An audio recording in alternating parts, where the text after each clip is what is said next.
Want the reward? Do the damn work. Challenge yourself. Inspire change.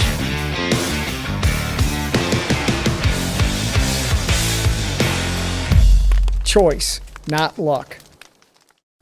What's happening, everybody? Todd Crandell getting ready to do another Ignite Euphoria podcast, and I have one Josh Gallup with me today. How are you, sir? Good. I cannot believe you wore that hoodie. What else am I going to wear? And you did it on purpose, didn't you? Mm-hmm. As soon as I saw that, I'm like, I know exactly what I'm going to do on a funny level and a serious level. So let's go back to the day when really all this banter started with Michigan, Ohio State, where you were physically and where you were mentally and emotionally. How about we start with that? Yeah, it was, I was in PHP, and you would come in and do lunch with us, and either I'm wearing something Michigan or something band related. That's just sort of what I do. And you started giving me hell about Michigan. And we went back and forth for a minute. Didn't know you for nothing. You know what I mean? At that point, I read your book, and I knew that this place had what I was looking for, but didn't know you as a person. And in a headspace, you know, I was just asked to leave like a month before because I was using, and just trying to rebuild, not even rebuild, find some sort of self-esteem and motivation to keep on going. And then you just joking like that showed that you're an actual person. You weren't this guy on a pedestal that's done all these things. You were a person that had a sense of humor that I could play with, I guess is a good way to put it. So let's keep rolling with this. What did that do for you, I guess, motivation-wise, maybe, self-esteem-wise? What was that like? And let me back up, Josh. The reason I'm asking that is I could see the pain and hurt and, dare I use the word, hopelessness on your face at that time. And I was doing exactly what you said. I was just trying to break the ice. So tell me what that actually did for you to be a part of Racing for Recovery. It made me comfortable. I felt like I not necessarily that I belonged here, but I could exist here. I could do something here. I could attempt to move forward. Where before any other treatment center that I've ever been in, nobody's really taken the time to even joke. It's always business, business, business, package, business, business, and that's it. There's nothing really trying to figure out who I was and what I was about and what do I really like at my core. So it just made everything more comfortable and easygoing. So let's talk about how you ended up here. Mm-hmm. What's your story? Excuse me. Bless you. Sorry. Like, how did you get here?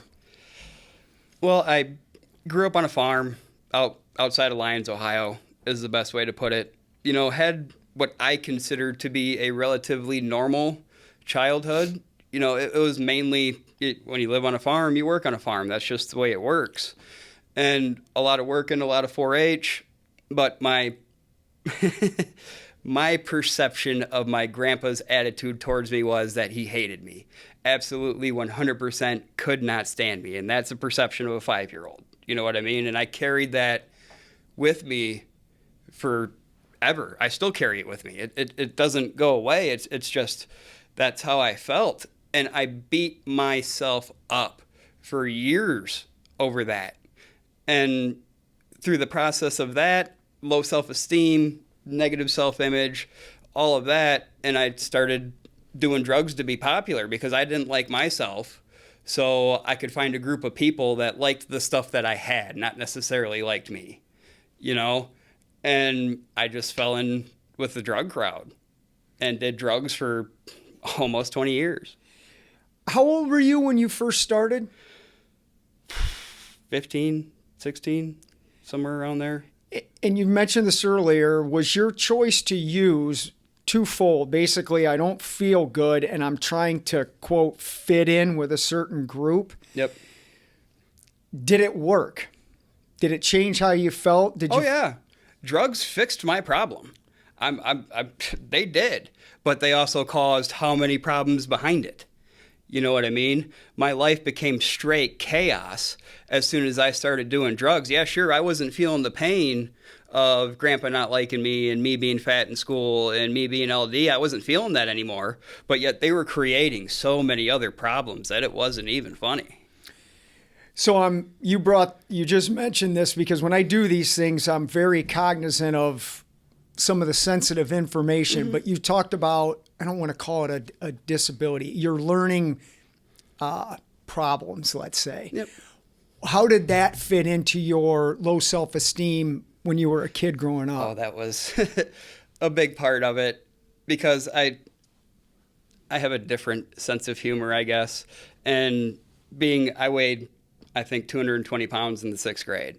So I was just a big kid. And then with the learning disability, I was an easy target. You know what I mean? Going through school, kids pick on kids, that's what you do. And I was an easy target. So instead of letting them pick on me, I would pick on myself first. You know, I would just tear myself down to get them laughing with me was my perception. Yeah, sure, I'm laughing, they're laughing, but I'm doing nothing but just tearing myself up on the inside. So it played a major role because I learned that at least if they're not laughing at me, if they're laughing with me, I feel like I'm in control. That is a powerful statement. What did you use, and I'm being serious about this, were sports and even being a fan of Michigan, were those are some of your coping skills or release things you used as a kid to deal with some of these thoughts and feelings? Food. Food's that's how I found relief, was in food before I found drugs. I was really big into 4-H. You know, I've shown animals all the way through from 9 to 19, and that helped. You know what I mean? Working on the farm sort of did, but that's when Grandpa really rode me, was on the farm. And it's not like he was maliciously mean. You know what I mean? I would screw up, he would yell at me. That's the way it would work. But when you're 8 driving a tractor, it's bound to happen. So as I said in the beginning, it was all my perception of how my grandpa was treating me. But that's the only thing that matters to me is my perception. It doesn't matter how anybody else sees it. It matters how I'm seeing it and how it makes me feel. And it took me so long to understand that. Where did you learn that concept? Here. So I want to come back to that, but I'm going to give you the opportunity because, you know, we don't do a bunch of war stories in here, but if you want to talk about what drugs and alcohol did to you and some of the losses and so forth, please feel free to do that. Well, I guess the biggest one would have to be my second child was born addicted to heroin. And that's hard to deal with. That's always going to be hard to deal with. You know, just knowing how my behaviors is going to affect her. And then, of course, when she was born addicted, the state removed my children from my custody. And because my parents live in the state of Michigan, they had to sit in foster care for around 2 months. It was like 7 weeks, something like that. So it's not so much what my drug use did to me. It's what it did to the people around me that is not necessarily an issue, but those are the things I have to cope with today. What I did to myself is what I did to myself. But yet what I did to other people that didn't have any control over what I was doing, that's a sticking point with me. That's a good story. And again, this is everybody that comes in here is like us. We're all going through something that we chose to use drugs to deal with, right?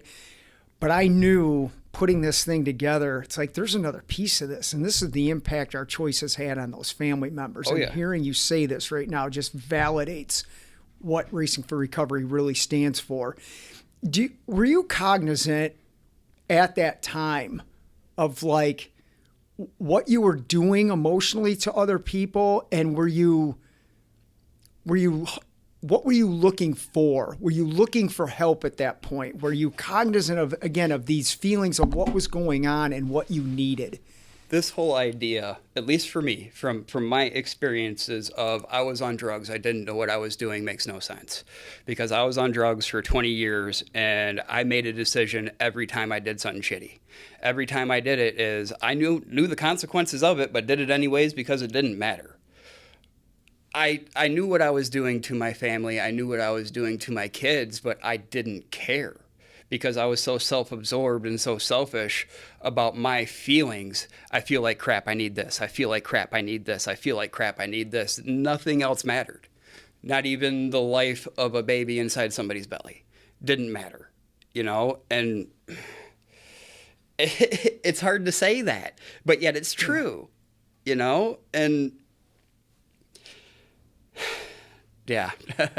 I admire you on many levels, but the honesty that you show, like right now with what you're saying, is beautiful. And I can't wait for people to see this because I want them to look at themselves like that, right? I tried lying about everything for 20 years and nothing ever worked out. It got me to the bottom of a barrel, destroying my kids' lives, hoping somebody could help me.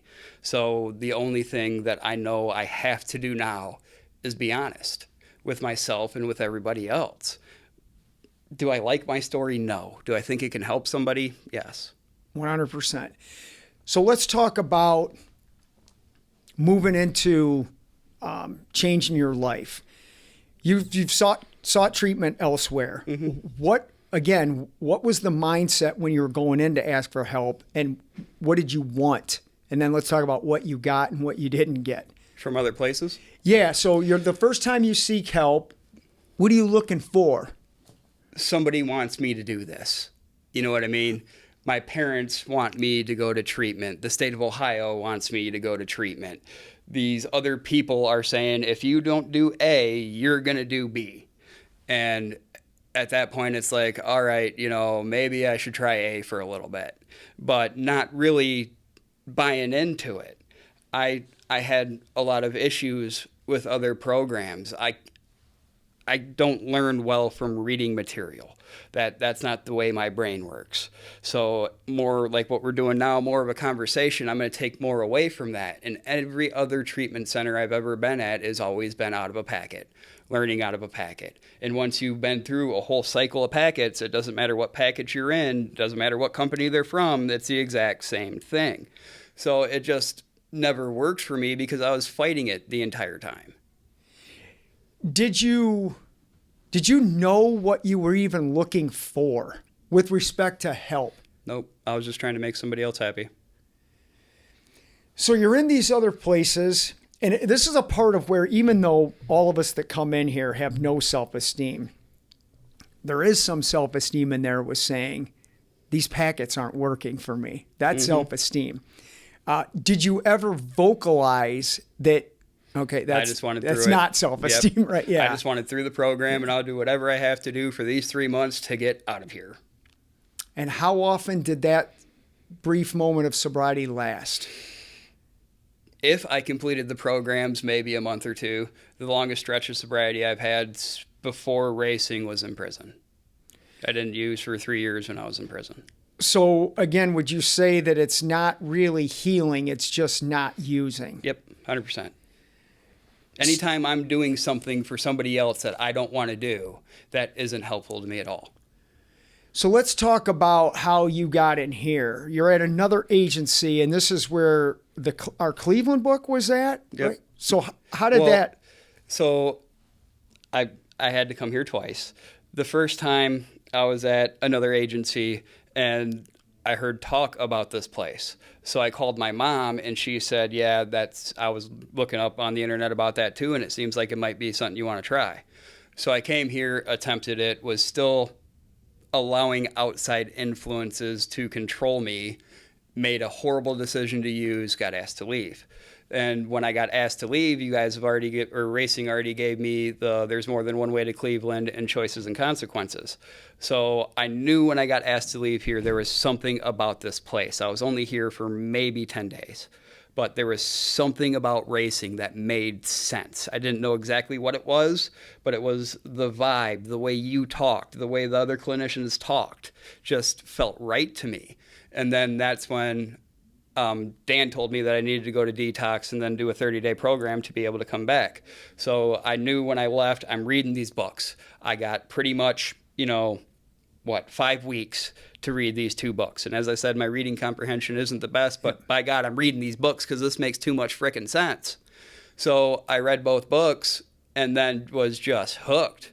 And I probably bugged the living hell out of Dan trying to get back in here the second time because I knew that there's something here.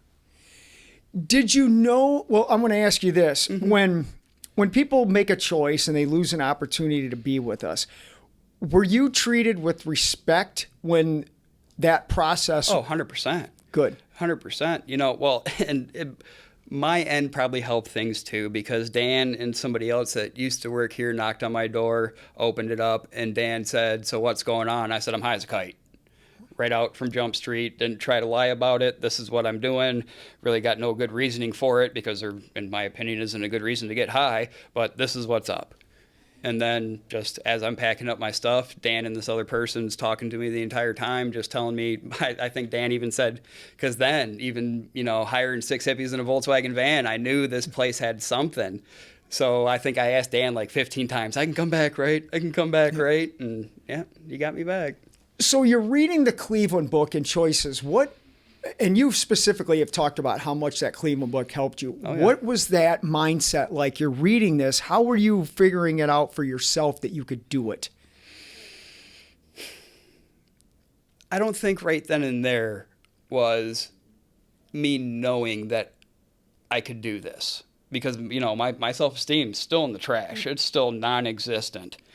But I knew that this made a lot more sense than 12-step programs. This made a lot more sense than any other treatment center that I've been to. And I'm sort of reading it, I guess, is a good descriptor, because if I don't understand a word, I skip over it and try to fix it. That's a long process. But all I knew is I loved what you were saying about I'm no longer an addict, because that always took power away from me having to identify as an addict. And when I stopped identifying as an addict is when I started to get sober. And that was just reading that, because it's through that book a couple of times, and I actually got the book on tape too, so I could listen to it and comprehend it a lot better.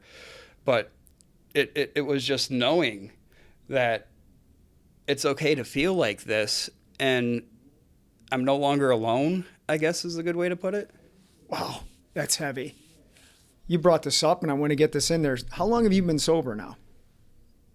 April of 2020, so 18 months. Beautiful. Something like that. Beautiful. I don't count. I just know it was April 11th, 2020. That's awesome. That's awesome. So let's get into the process of you becoming the awesome person that you are. You did the PHP. Of course, I gave you a bunch of crap for wearing that stupid hoodie you're wearing.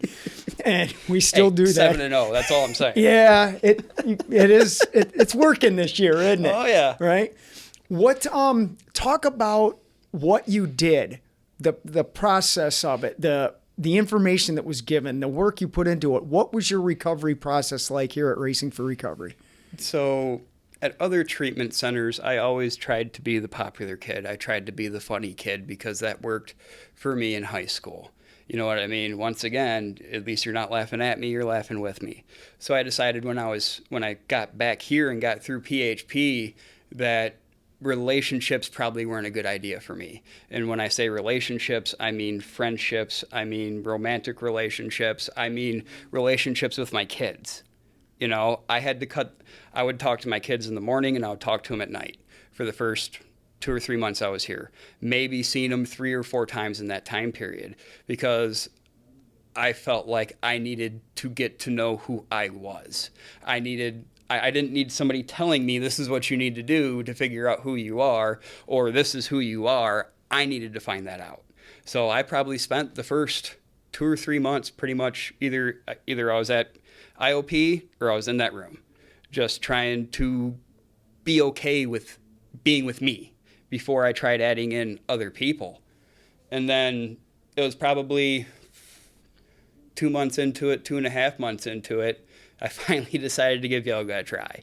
You know, I never thought a farm kid from northern Ohio would get into yoga, but man, that really helped in that beginning period. It centered me. It quieted down all the noise in my head for an hour, and 3 days a week, just getting that silence became it. I had to have it. You know, it wasn't about what I was doing on the mat. It wasn't about getting the pose correct. It was about shutting my brain up for an hour and just getting some silence. And then normally after yoga, I would always feel great and I wouldn't beat myself up. So I knew that that definitely worked. That exercise can be a part of this, even if it is something as simple as doing yoga. And that's what started me walking. So I used to wake up every morning and walk 3 miles. And once again, I would feel great. And that was awesome.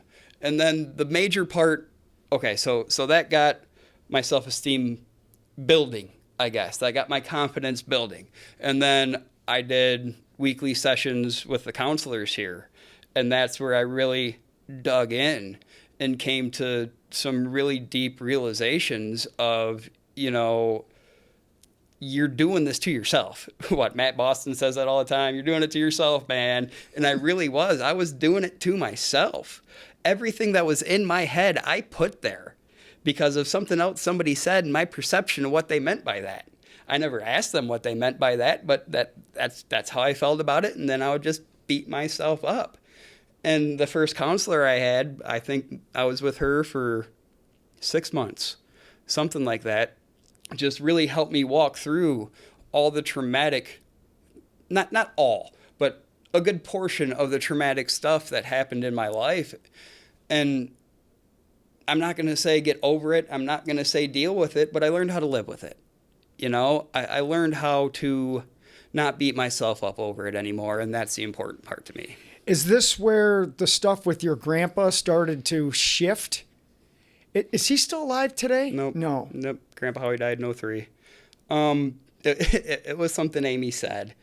So she recommended that I looked into the time period of when I was born and what all happened during that. And there was a lot that went down in 1986 with Gallup Brothers Farms.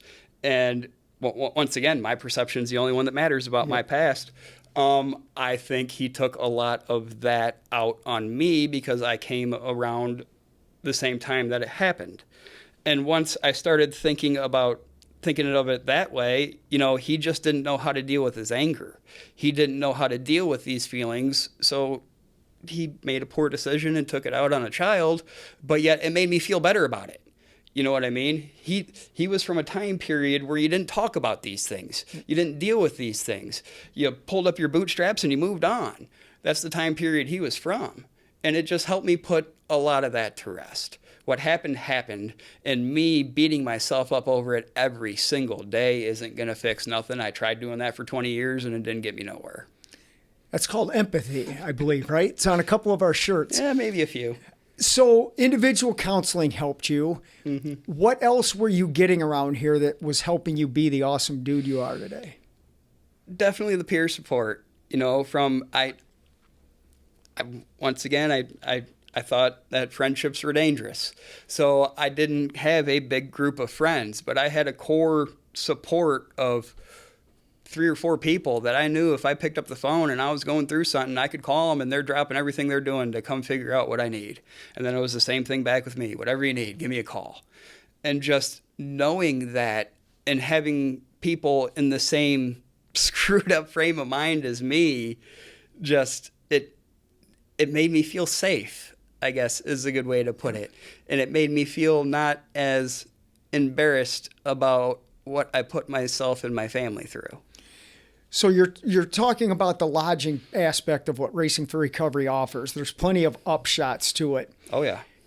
What are some of the things that you learned from people who didn't make consistent good choices? How did you cope with some of those hardships? You know, when that would happen, I would look back at it as I've been there. I've done that. I've not wanted to look at things that have taken me back out. And it sort of is what it is. And I'm so grateful when I see them walk back through this door or hear about them in another program because, hey, if this didn't work for you, okay. Yeah. But please find something that does. Right. You and your family deserves the best version of okay, let me restart that. Me and my family deserve the best version of who I am, and I feel like every family with somebody that's suffering with addiction deserves that. And just because one program didn't work doesn't mean another won't. That's a soundbite, and that's spot on accurate too. When did you, so you're here, you did the year with us, which is great. Most people that are successful do that. When did you start to say, okay, I'm ready to get my next outside of treatment life going? That would have happened it would probably happened about 5 or 6 months of being here, because the way Racing for Recovery worked for me was, you guys, racing is extremely family oriented. Mm-hmm. And they, from my perception, is they want you to be back involved with your family, and that means the farm for me. And it was fall time last year, and I asked Dad if I could help. I didn't want paid. I just wanted to help. You know what I mean? To see if I liked it. And he wasn't having any of that, so whatever on that. But racing allowed me to go work for my dad. And Dad understood, I don't know if I'm going to like this or not. I haven't done this sober since I was 12. You know what I mean? So I have no idea. If this gets to be too much, then I'm going to have to step away. And that was my first attempt at working a job, I guess. And it went great. Still love farming. Still what I want to do. Still, yeah. And that went well. So after that went well, I decided, okay, so I know I hate factories. Can't stand factories, can't stand warehouses. Every time I tried to work in one, it's always went bad. So maybe I should go back to school. So I started talking to Dan Williams, and he brought up the OOD, Ohioans with Disabilities. Well, pretty much if you have a substance abuse diagnosis, we'll work with you in getting you in a career that you want. And I decided to give a CDL a shot. So I think I started that process because now this is all COVID time too. So everything's slowed down, but I think it took like 6 months before I started school. And then after I completed my CDL, and I have my CDL now, after I got that, I think I still slow played getting a job for like 2 months, because I really wanted to make sure that I'm doing the right thing here. And then found a place that my buddy works at that was willing to hire me. And I guess to answer your original question, it was more of a process. Well, and you're hitting on some key points in there. You did the work you needed to do to heal first. Then you slowly started adding some balance of getting back into seeing if work and what type of work is going to help. You also, correct me if I'm wrong, you were also doing some nighttime evening stuff with us just to maintain that educational stuff, right? Well, and that was the awesome part about racing. I guess the best way to say it is, as soon as I proved myself that I'm moving in a positive direction, it was sort of hands off at that point. And, let us know what your schedule is and we'll work with you. So if Dad needed me in the morning, I could do IOPs at night. If he needed me at night, I could do IOPs in the morning. It wasn't, you have to be here at this time to do this. It was, okay, so what are you attempting to do and how can we help? Tell us about the process of being the good, productive, sober dad that you are, and how you've healed from some of those emotional hardships you talked about earlier. It's hard, because I believe I'm always going to deal with low self-esteem and a negative self-image. That's just something that's always going to be ingrained in me. So it can be difficult when I'm doing well, because I'm still to this day waiting for the other shoe to drop. But I take a step back and look at everything I've accomplished, good and bad, because it all hasn't been good. There's definitely been some mistakes that were made along the way that I wish I could have back. But I take a step back and look at that and remind myself, I did this. Racing helped me get here, but I did this. I put in this work. I'm where I'm at because I wanted this, and it helps me move forward. Being in a position, because even with my eldest, she's 5, going to be 6 in February. I might have been sober for 6 months of her life in the beginning, maybe. So actually being able to watch my children grow sober and not worrying about oh, I got to go to Toledo in 15 minutes. Oh, I got to find this. I got to find that. And I can solely focus on my kids and what they're doing. There's no words to describe it. You know, I got a terrorist of a 3-year-old and a cult leader of a 5-year-old, and they're absolutely nuts, but I wouldn't trade them in for the world. That's beautiful. How was the relationship with your family healed as well, your mom and dad? It's it's good. You know, I don't know how else to describe it. I had to prove in the beginning, like, okay, I'm just going to say it. So it's like every time that I went to treatment, if I completed it, I would get out and things would just go back to normal. You know what I mean? 3-4 months later, I would start stealing stuff. It'd all go to shit. And that's the way they sort of did it. But as me being a parent now, I understand that because you want to believe in your children that they are doing the right things.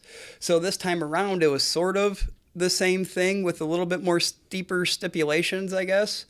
They didn't let me take a car right away like they used to. There was a lot of steps that were taken, but through this process, I've proven that I'm moving in the right direction and that I'm doing the right things, and I am living a better life. And you can see it in their face that they believe it. Before, you could never see it, you know? Wow. And this time, I see it in their face that they believe it, and that just empowers me to keep going. And why my parents put up with my shit for how long, I don't know, but I'm so glad they did. And then one thing he said in IOP, I was having a difficult time with my feelings about what I did to my dad through his whole process of a liver transplant and me not being there and all of that. And you had me ask him the most simplest question, but yet I think it helped both of us a lot. You just had me ask him, what did my addiction do to you? Something as simple as that. And we probably talked for 45 minutes about it. And it wasn't all negative stuff. And that was the amazing part of it. But actually sitting down and having the conversations that I never had before just opened up so many doors. What did you learn from that conversation that helped build your relationship with your dad more?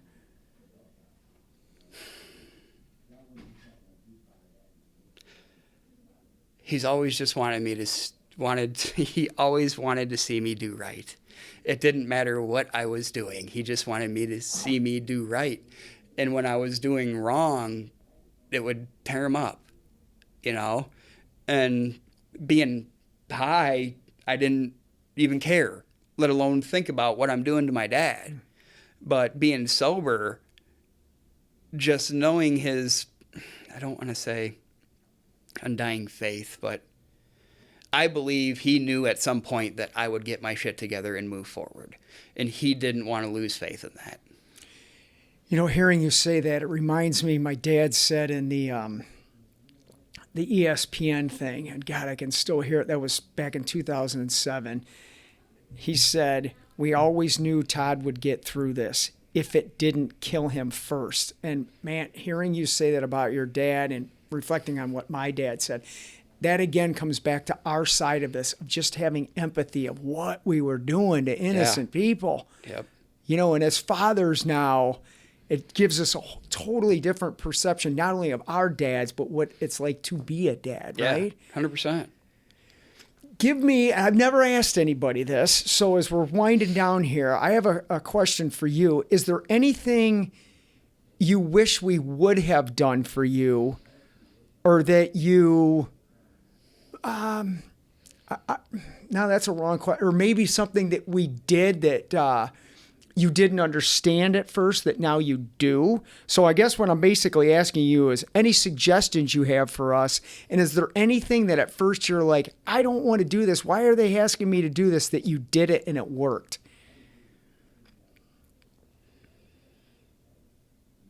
And it's not really a suggestion. It's just a statement. Keep doing what you're doing.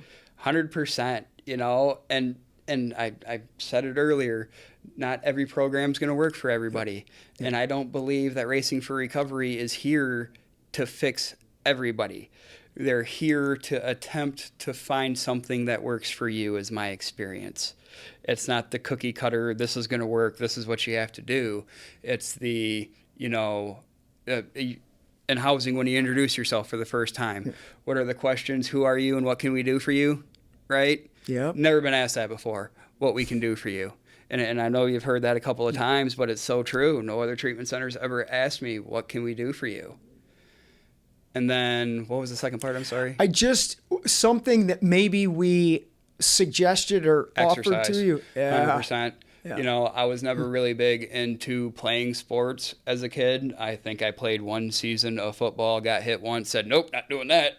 And then baseball, I used to play quite a bit, but still wasn't a fan of running.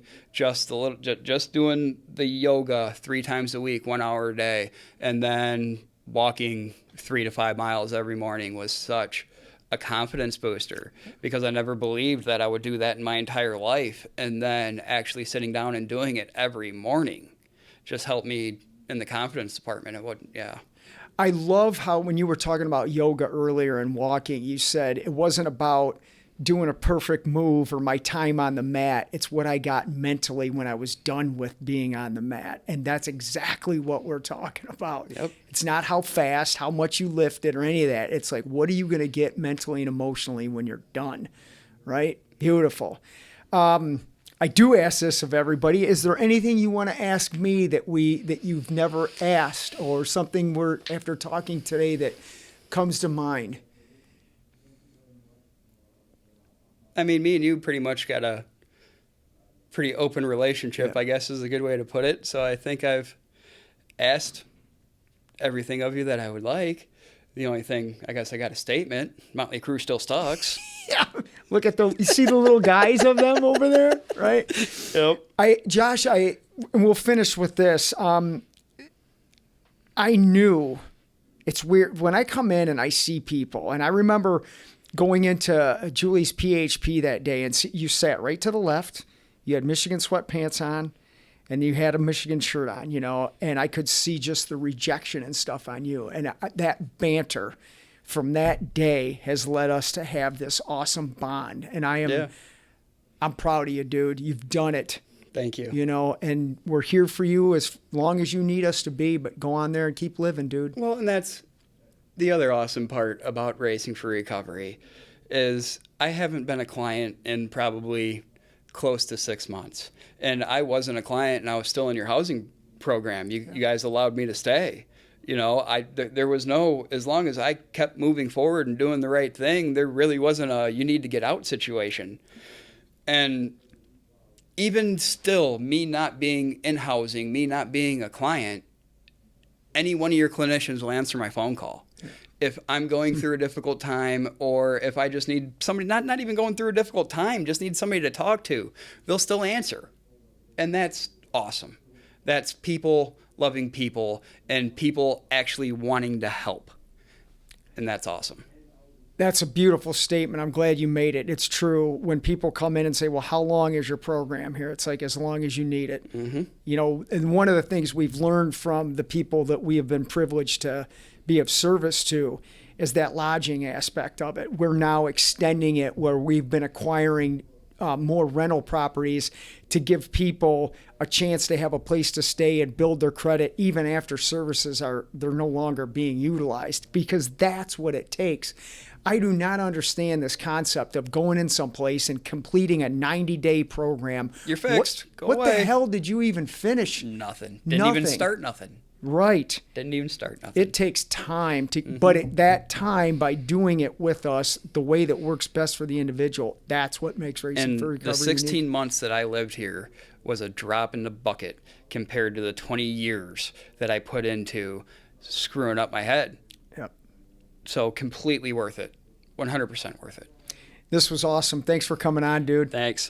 If you want to check out more Ignite Euphoria podcasts, they're on our YouTube channel. Please tune in to Racing for Recovery's live stream support group meetings every Thursday night at 6:30 Eastern. Until next time, have a great, sober day.